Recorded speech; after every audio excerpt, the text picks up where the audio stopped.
कर्नाटक आणि महाराष्ट्राच्या बाउंड्रीवर असणारं हे गाव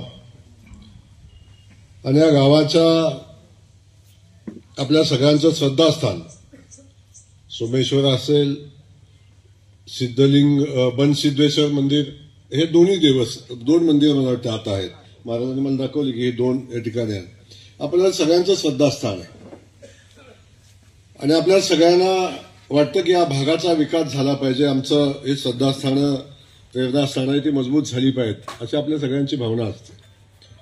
आणि या भावनेतनं आपण आपल्या लोकप्रतिनिधीकडे सातत्यानं फॉलोअप करत असतो की या ठिकाणी विकास झाला पाहिजे, या ठिकाणच्या कामाला निधी आला पाहिजे, मंदिर चांगली झाली पाहिजेत. आणि खास करून आपला अख्खा भारत देश पासून प्रेम करणारा आणि त्याच्यासोबत आपल्या सगळ्याच श्रद्धास्थानावर मनापासून प्रेम करणारा आपला भारत देश आणि देशाची संस्कृती आहे. आपण या ठिकाणी बघतो या देवस्थानसाठी अनेक भागातनं, परिसरातनं सगळे भक्त येतात आणि जागृत असं हे देवस्थान आहे. त्या देवस्थानच्या देवाचं दर्शन घेऊन आपल्या कार्यसिद्धीसाठी लोक जात असतात. तर आता या ठिकाणी जवळजवळ ब वर्गामध्ये समावेश तर झालाच बापू. आता 3,76,00,000 रुपयाचा निधी प्राथमिक टप्प्यातला आपण आता मंजूर या ठिकाणी केलाय. भक्तनिवास इथं बांधलंय. बांधायचा संकल्प आहे. जवळजवळ 99,99,000 म्हणजे 1 कोटीचं भक्तनिवास हे पुरुषांसाठी या ठिकाणी होते. त्यासोबत महिलांसाठी वेगळं भक्तनिवास आहे. 1 कोटी रुपयाचं महिलांचं भक्तनिवास, पुरुषांचं 1 कोटीचं भक्तनिवास, असे 2 कोटीचं भक्तनिवास या ठिकाणी होते. या ठिकाणचे पुरुष शौचालय आणि महिला शौचालय तर वेगवेगळं केलंय सगळं असं असतं. या ठिकाणी पुरुषांचं आणि महिलांचं शौचालयासाठी जवळजवळ 22 लाखाचं आणि 30 लाखाचं अशी 2, स्नानगृहासाठी 19 लाख, महिला पुरुषांचं तेही वेगळं आहे. वाहनतळासाठी 15 लाख, अप्रोच रस्ता जवळजवळ 35 लाख रुपयाचा आहे. आणि त्यासोबत झाडं लावणं, हा भाग सुशोभित करणं, याच्यासाठी मला वाटतं 12 लाखाचा निधी आहे. पण 12 लाखाचा निधी याला तेवढा सुशोभीकरणाला पुरेल असं नाही. हा भाग थोडासा आणखीन चांगला करण्यासाठी आणखीन निधीची गरज लागेल. बापू आपण थोडंसं प्लॅन, हे पैसे आपण देतोय परंतु याचा जर प्रॉपर प्लॅन नसेल, याला जर तर थोडंसं अडचण होते. म्हणून अधिकचा काही निधी लागेल आपण आणखीन देऊ, परंतु याचं एक प्रॉपर प्लॅनिंग करून ह्याचं सुशोभीकरण कसं करता येईल आणि सुंदर निसर्गरम्य परिसर या मंदिराचा कसा होईल या दृष्टीनं थोडासा प्लॅन केला तर ते बरं होईल. त्यामुळं पाणी पुरवठ्याची सोय करणं, त्याला 21 लाख रुपयाचा निधी या ठिकाणी दिलाय. साधारण 3,76,00,000 रुपयाचा निधी या ठिकाणी या मंदिराच्या विकास कामासाठी आपण दिलाय.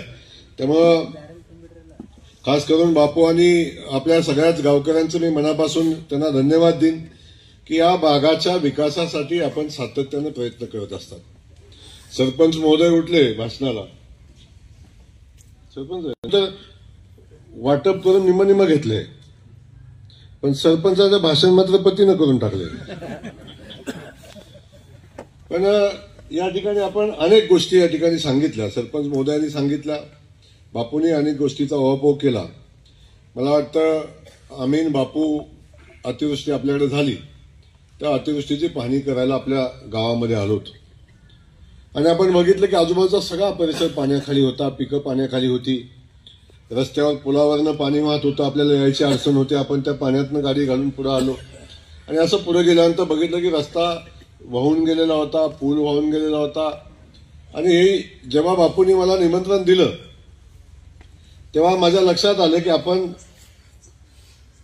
या गावात, हत्तूर गावात आपण गेलो होतो आणि तेव्हा इथला पूल आणि रस्ता वाहून गेला होता. तेव्हा बापूंनी येताना आठवण मला करून दिली की आपण ते पुलाचं काम नाही का, आपण रस्ता वाहून गेला होता, आपण त्याच गावात आपल्याला जायचंय.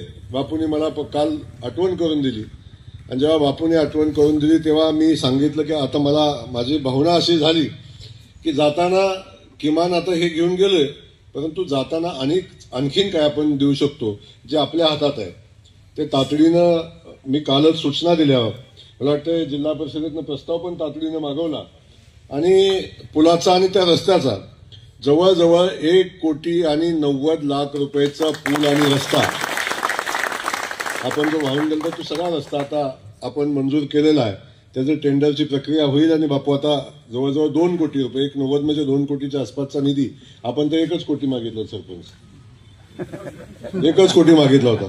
त्यामुळे आम्ही तो 2 कोटी दिलाय. त्यामुळं आता 2 कोटी रुपयाचा तो पूल आणि त्याची कामं कंप्लीट होती. झाला.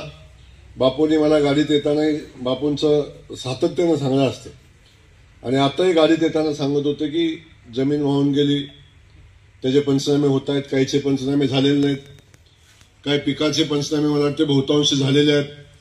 त्यासोबत द्राक्षेच्या काय बागा आहेत त्यांचा पंचनामा झालाय, पण काहीचे पंचनामे अजून राहिलेले आहेत, त्याचाही पंचनामा झाला पाहिजे. काही ठिकाणी जमीन खरडून गेली.